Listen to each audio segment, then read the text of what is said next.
Bienvenidos una vez más a este canal literario de narraciones, donde nos encontramos con los grandes maestros literarios de toda la historia, que vienen a acompañarnos en noches, en tardes, en madrugadas, para hacernos un poquito la vida más amena y para regalarnos siempre un mensaje que trasciende a más allá de los hechos, que nos conecta con nuestro espíritu. Queremos pedirles disculpas y agradecerles por su paciencia.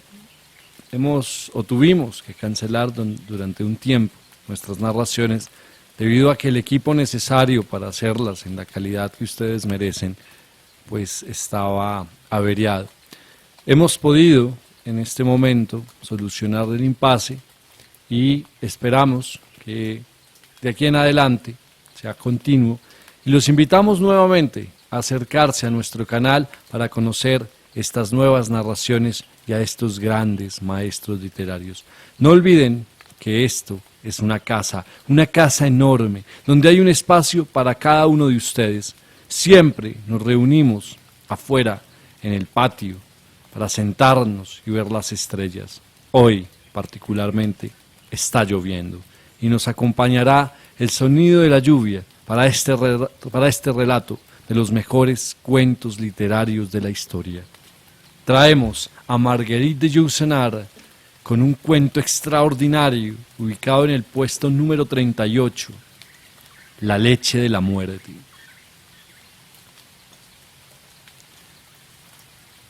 La larga fila beige y gris de los turistas se extendía por la calle ancha Ragusa. Los gorros adornados con trencilla y las opulentas chaquetas bordadas que se mecían al viento a la puerta de las tiendas, encendían los ojos de los viajeros a la búsqueda de regalos baratos o de disfraces para los bailes de a bordo. Hacía un calor como solo podía hacerlo en el infierno. Las montañas peladas de Herzegovina proyectaban en Ragusa sus fuegos de espejos ardientes. Philippe Mide entró en una cervecería alemana en donde zumbaban unas cuantas moscas enormes en medio de una asfixiante penumbra. La terraza del restaurante daba paradójicamente al Adriático, que reaparecía allí, en plena ciudad, en el lugar donde menos se le esperaba, sin que aquella súbita escapada azul sirviera de otra cosa que no fuera añadir un color más a lo abigarrado del mercado. Un hedor pestilente ascendía de un montón de desperdicios de pescado que estaban limpiando unas gaviotas, de blancura casi insoportable. No llegaba brisa alguna del mar. El compañero de camarote de Philippe, el ingeniero Jules Boutrin, bebía ante una mesa redonda de zinc, a la sombra de una sombrilla color de fuego, que recordaba desde lejos una gruesa naranja flotando en el mar. «Cuénteme otra historia, viejo amigo», dijo Philippe dejándose caer pesadamente en una silla. «Necesito un whisky y una historia cuando estoy delante del mar. Que sea la historia más hermosa y menos verdadera posible, y que me haga olvidar las mentiras patrióticas y contradictorias de algunos periódicos que acabo de comprar en el muelle. Los italianos insultan a los esclavos a los griegos, los alemanes a los rusos, los franceses a Alemania y a Inglaterra, casi tanto como a esta última. Todos tienen razón, supongo. Hablemos de otra cosa. ¿Qué hizo usted ayer en Scutari? Luego de saciar su curiosidad por ver con sus propios ojos no sé qué clase de turbinas. Nada, dijo el ingeniero. Aparte de echar una ojeada a las azarosas obras de un pantano, dediqué la mayor parte del tiempo a buscar una torre. Tantas veces oí a las viejas de Serbia contarme la historia de la torre de Scutari que necesitaba localizar sus ladrillos desmoronados e inspeccionar si en ellos se encontraba, como dicen, un reguero blanco. Pero el tiempo, las guerras y los aldeanos de la vecindad, preocupados por consolidar los muros de sus granjas, la han derribado piedra a piedra y su recuerdo no se mantiene en pie, sino en los cuentos. A propósito, Philippe, ¿tiene usted la suerte de poseer lo que se llama una buena madre? «¿Qué pregunta?», dijo con indiferencia el joven inglés. Mi madre es hermosa, delgada, va muy bien maquillada y sus carnes son tan prietas y duras como el cristal de un escaparate. ¿Qué más queréis que os diga? Cuando salimos juntos se creen que yo soy su hermano mayor. Eso es, le pasa a usted como a todos nosotros, cuando pienso que hay idiotas que pretenden que nuestra época carece de poesía, como si no tuviera sus surrealistas, sus estrellas de cine y sus dictadores. Créame, Philip, lo que nos falta precisamente son realidades. La seda es artificial, las comidas, aborreciblemente sintéticas, se parecen a esos falsos alimentos con que se atraca a las momias. Y las mujeres, esterilizadas contra la desdicha y la vejez, han dejado de existir. Ya solo en las leyendas de los países medio bárbaros encontramos a esas criaturas ricas en leche y en lágrimas, de las que uno se sentiría orgulloso de ser hijo. ¿Dónde oí yo hablar de un poeta que no pudo amar a ninguna mujer porque en otra vida se había encontrado con Antígona? Un tipo que se me parecía unas cuantas docenas de madres y de enamoradas, desde Andrómaca hasta Griselda. Me han vuelto exigente con respecto a esas muñecas irrompibles que pasan por ser hoy la realidad. Isolda por amante y por hermana la hermosa Alba. Sí, pero la que me hubiera gustado tener por madre es una niña que pertenece a la leyenda albanesa, la mujer de un joven reyesuelo de por aquí. Éranse 3 hermanos que trabajaban construyendo una torre desde donde pudieron vigilar a los bandidos turcos. Habían emprendido la tarea ellos mismos, sea porque la mano de obra fuese cara, sea porque, como buenos campesinos, no se fiaban más que de sus propios brazos. Y sus mujeres se turnaban para llevarles la comida. Pero cada vez que conseguían llevar a buen término su trabajo para colocar un ramo de hierbas en el tejado, el viento de la noche y las brujas de la montaña derribaban su torre, lo mismo que Dios derribó la de Babel. Puede haber múltiples razones para que una torre no se mantenga en pie, y puede culparse de ello a la torpeza de los obreros, a la mala voluntad del terreno o a la insuficiencia del cemento que traba las piedras. Pero los campesinos serbios, albaneses o búlgaros no reconocen más que una causa de semejante desastre. Saben que un edificio se hunde por no haber tenido cuidado de encerrar en sus cimientos a un hombre o a una mujer, cuyo esqueleto sostendrá hasta que llegue el día del juicio final la carne pesada de las piedras. En Arta, en Grecia, enseñan un puente en donde fue emparedada de este modo una muchacha. Parte de su cabellera se escapa por una grieta y cuelga sobre el agua como una planta rubia. Los 3 hermanos empezaban a mirarse con desconfianza y ponían gran cuidado en no proyectar su sombra sobre el muro inacabado, ya que es posible, a falta de algo mejor, encerrar dentro de un edificio en construcción a esa negra prolongación del hombre, que tal vez sea su alma, y aquel cuya sombra es apresada de esta manera muere como un desventurado que padece penas de amores. Por la noche, cada uno de los 3 hermanos trataba de sentarse lo más lejos posible del fuego, por miedo a que alguien se le acercara cautelosamente por detrás, le arrojara un saco sobre su sombra y se la llevara, medio estrangulada, como una paloma negra. Empezaba a flojear su entusiasmo por el trabajo y la angustia, ya que no la fatiga, bañada de sudor sus frentes morenas. Por fin, un día, el mayor de los hermanos reunió a su alrededor a los más pequeños y les dijo: hermanitos, hermanos en la sangre, la leche y el bautismo, si nuestra torre se queda sin terminar, los turcos volverán a penetrar por las márgenes del lago, escondidos tras los juncos. Violarán a las hijas de nuestros granjeros, quemarán en nuestros campos la promesa del pan futuro, crucificarán a nuestros campesinos en los espantapájaros que hay en nuestros huertos, y que se transformarán de este modo en pasto para los cuervos. Hermanitos, nos necesitamos unos a otros, y nunca el trébol sacrificó una de sus 3 hojas, pero cada uno de nosotros tiene una mujer joven y vigorosa, cuyos hombros y cuya hermosa nuca están acostumbrados a soportar el peso de la carga. No decidamos nada, hermanos míos. Dejemos que elija el azar, ese testaferro de Dios. Mañana, cuando llegue el alba, cogeremos, para emparedarla en los cimientos de la torre, a aquella de nuestras mujeres que venga a traernos la comida. No os pido más que el silencio de una noche, hermanos míos, y asimismo que no abracéis hoy con demasiadas lágrimas y suspiros a la que, al fin y al cabo, tiene 2 probabilidades sobre 3 de seguir respirando cuando se ponga el sol. Le era fácil hablar así, pues aborrecía a su mujer y quería deshacerse de ella para sustituirla por una hermosa muchacha griega de pelo rojizo.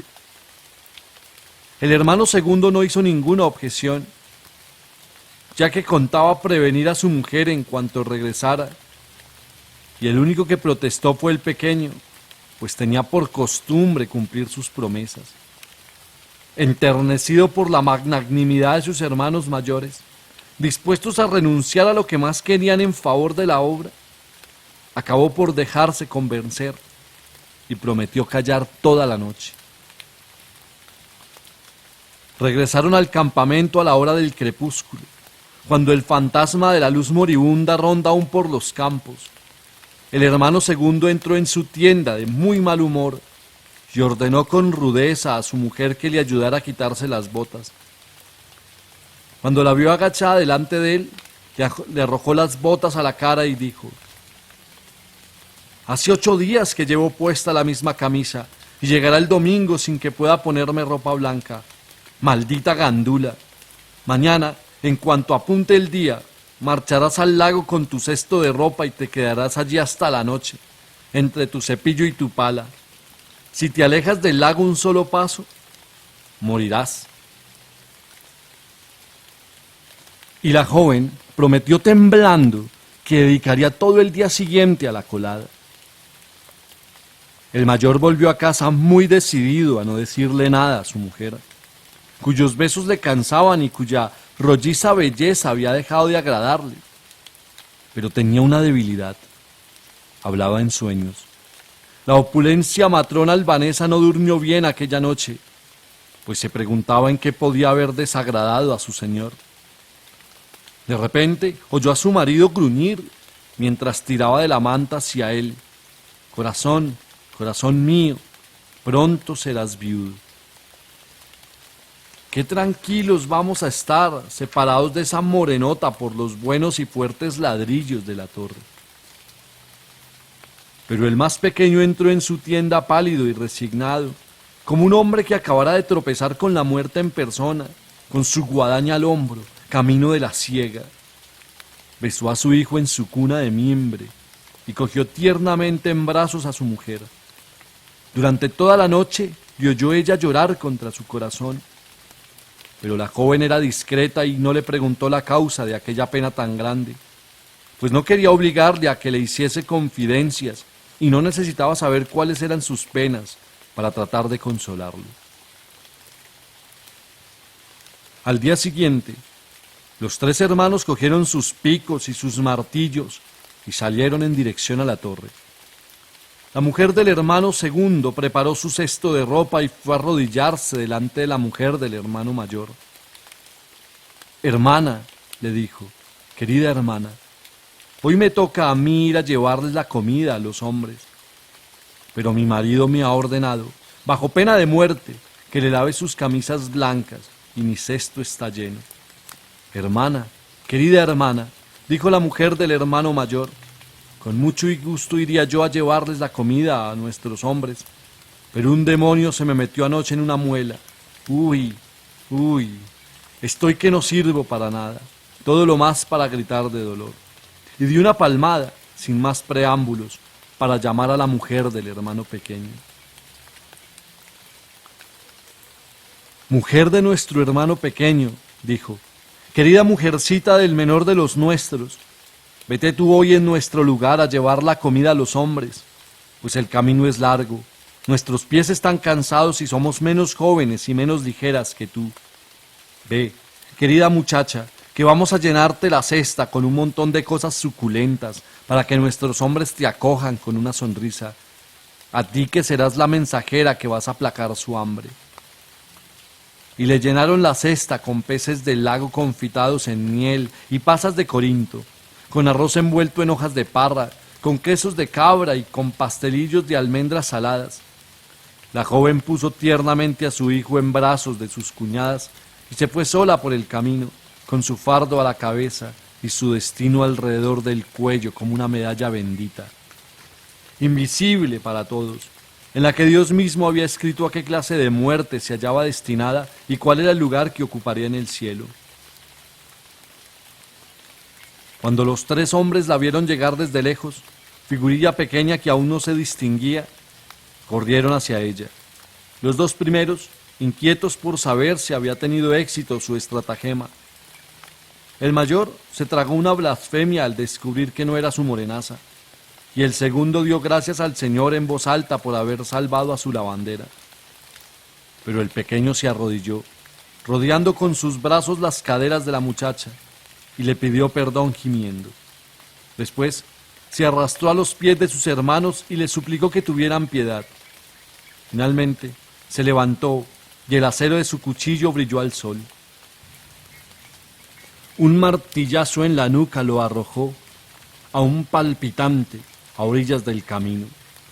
La joven, horrorizada, había dejado caer su cesta y las vituallas dispersas fueron el deleite de los perros del rebaño. Cuando comprendió de qué se trataba, tendió las manos al cielo. Hermanos a los que yo jamás falté, hermanos por el anillo de boda y la bendición del sacerdote, no me matéis. Avisad a mi padre, que es jefe de clan en la montaña, y él os proporcionará 1000 sirvientas a quienes podréis sacrificar. No me matéis, amo tanto la vida, no pongáis entre mi bienamado y yo una pared de piedras. Pero se calló de repente, pues advirtió que su marido, tendido a la orilla del camino, ya no movía los párpados y que sus cabellos negros estaban manchados de sesos y de sangre. Entonces, sin gritos ni lágrimas, se dejó arrastrar por los dos hermanos hasta el nicho que habían horadado en la muralla redonda de la torre. Puesto que iba a morir, ¿para qué llorar? Pero en el momento en que colocaban el primer ladrillo ante sus pies calzados con sandalias rojas, recordó a su hijo, que acostumbraba a mordisquear sus zapatos como un perrillo juguetón. Unas cálidas lágrimas resbalaron por sus mejillas y fueron a mezclarse con el cemento que la llana alisaba sobre la piedra. «Ay, piececitos míos», dijo, «ya no me llevaréis como solías hasta la cumbre de la colina, para que mi bienamado viera antes mi cuerpo. Ya no sabréis del frescor del agua que corre, tan solo os lavarán los ángeles en la mañana de la resurrección». La construcción de ladrillos y de piedras se alzaba ya hasta sus rodillas, tapadas con una falda dorada. Muy erguida en el fondo de su nicho, parecía una Virgen María de pie tras de su altar. «Adiós, mis queridas rodillas», dijo la joven. «Ya no podréis mecer a mi hijo, ni sentada bajo el hermoso árbol del huerto, que da al mismo tiempo alimento y sombra. Podré yo llenaros de rica fruta». El muro se elevó un poco más y la joven prosiguió. «Adiós, mis manos queridas, que colgáis a ambos lados de mi cuerpo, manos que ya no podréis hacer la comida, ni hilar la lana, manos que ya no abrazarán a mi bienamado. Adiós, mis caderas y mi vientre, que ya no conocerá lo que es dar a luz ni amar, hijos que yo hubiera podido traer al mundo, hermanos que no tuve tiempo de darle a mi hijo, me acompañaréis dentro de esta prisión, que será mi tumba, y donde tendré que permanecer de pie, sin dormir, hasta el día del juicio final». El muro le llegaba ya al pecho. En aquel momento, un estremecimiento recorrió la parte superior del cuerpo de la joven, y sus ojos suplicaron con una mirada semejante al ademán de dos manos tendidas. «Cuñados», dijo, «por consideración no a mí, sino a vuestro hermano huerto, pensad en mi hijo y no lo dejéis morir de hambre. No emparedéis mis pechos, hermanos, que mis dos senos permanezcan libres bajo mi camisa bordada, y que me traigan todos los días a mi hijo, por la mañana, a mediodía y al crepúsculo, mientras me queden unas gotas de vida. Bajarán hasta la punta de mis senos para alimentar al hijo que traje al mundo, y el día en que ya no me quede leche, beberá mi alma. Consentid esto, malvados hermanos, y si lo hacéis así, ni mi marido ni yo os pediremos cuentas cuando nos encontremos en la casa de Dios. Los hermanos, intimidados, consintieron en satisfacer aquel último deseo y dejaron un intervalo de 2 ladrillos a la altura de los pechos. Entonces la joven murmuró: «Hermanos queridos, poned vuestros ladrillos delante de mi boca, pues los besos de los muertos dan miedo a los vivos. Mas dejad una ranura delante de mis ojos, para que yo pueda ver si mi leche le aprovecha a mi niño». Hicieron como ella les pedía, y dejaron abierta una ranura horizontal a la altura de los ojos. Al llegar el crepúsculo, a la hora en que su madre tenía por costumbre darle de mamar, trajeron al niño por el camino polvoriento, bordeado de arbustos pequeños, medio comido por las cabras, y la emparedada saludó la llegada del niño con gritos de alegría y bendiciones a los 2 hermanos. Unos chorros de leche empezaron a brotar de sus 2 senos, duros y tibios, y cuando el niño echó de la misma sustancia que su corazón, se durmió contra sus pechos. Empezó a cantar con voz amortiguada por el muro de ladrillos. En cuanto le quitaron al niño del pecho, ordenó que lo llevaran al campamento para dormir. Pero durante toda la noche se oyó la tierna malopea bajo las estrellas y aquella canción de cuna. A pesar de la distancia, bastaba para impedir que el niño llorase. Al día siguiente, ella ya no cantaba y su voz era muy débil cuando preguntó cómo había pasado Vania la noche. Al día siguiente cayó, pero aún respiraba, pues sus pechos, todavía habitados por su aliento, subían y bajaban imperceptiblemente dentro de su jaula. Unos días más tarde, su soplo de vida fue a juntarse con su voz, pero sus senos inmóviles no habían perdido nada de su dulce abundancia de fuentes. Y el niño, dormido en el hueco que formaba, oía aún latir su corazón. Luego, aquel corazón tan acorde con la vida fue espaciando sus latidos. Sus ojos lánguidos se apagaron como el reflejo de las estrellas en una cisterna sin agua, y a través de la ranura ya no se vio nada más que 2 pupilas vidriosas que ya no miraban al cielo. Aquellas pupilas acabaron por licuarse y dejaron lugar a 2 órbitas huecas, en cuyo fondo veíase la muerte. Pero el pecho joven permanecía intacto, y durante 2 años más, al llegar la aurora, al mediodía y al crepúsculo, continuaba manando el surtidor milagroso, hasta que ya el niño dejó de mamar por su propia voluntad. Tan solo entonces los pechos agotados se redujeron a polvo, y en el borde del ladrillo ya no quedaron más que unas pocas cenizas blancas. Durante varios siglos, las madres enternecidas acudieron a la torre para seguir con el dedo, a lo largo del ladrillo rojizo, los surcos trazados por la leche maravillosa, y luego la misma torre desapareció y el peso de la bóveda dejó de aplastar al ligero esqueleto de mujer. Por último, hasta los mismos frágiles huesos acabaron por dispersarse, y ahora ya no queda en pie más que este viejo francés. Achicharrado por un calor de infierno, que repite machaconamente al primero que encuentra, esta historia que es digna de inspirar tantas lágrimas a los poetas como la historia de Andrómaca. En aquel momento, una gitana cubierta de una espantosa suciedad dorada se acercó a la mesa en que se acodaban los 2 hombres. Llevaba en brazos a un niño, cuyos ojos enfermos desaparecían bajo un vendaje de harapos. Se dobló en 2, con el insolente servilismo que caracteriza a ciertas razas miserables y reales, y sus faldas amarillas barrieron el suelo. El ingeniero la apartó bruscamente, sin preocuparse de su voz, que pasaba del tono de la súplica al de las maldiciones.